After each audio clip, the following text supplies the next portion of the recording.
Ilta saapuu. Minun pitäisi rauhoittua, mennä lepäämään. En malta. Yö laskeutuu, sinun asettamasi yö, Jumalani. Haluan kokea sen, tutustua ajatuksiisi. Sinä erotit päivän ja yön, erotit valon pimeydestä. Päivän minä jo tunnen. Haluan oppia tuntemaan yönkin. Mitä ajattelit, kun loit tähdet? Niin paljon valoja yöhön, mutta vain yksi päivällä. Ja kuun.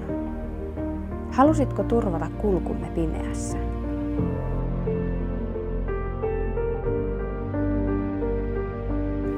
Teitkö tähtitaivaasta niin kauniin vain meidän vuoksemme?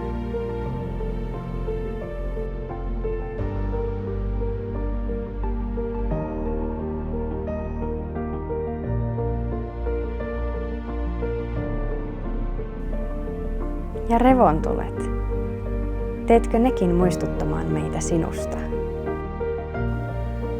Tanssivatko ne sinun kunniaksesi?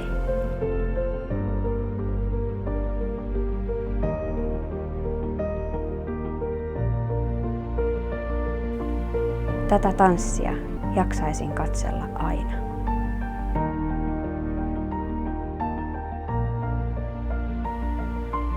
Tähdet jatkavat kulkuaan, mutta minua jo väsyttää. Kiitos Herra, että huolehdit minusta silloinkin kun lepään. Kiitos yöstä ja tähdistä. Kiitos, että loit taivaasta niin korkean.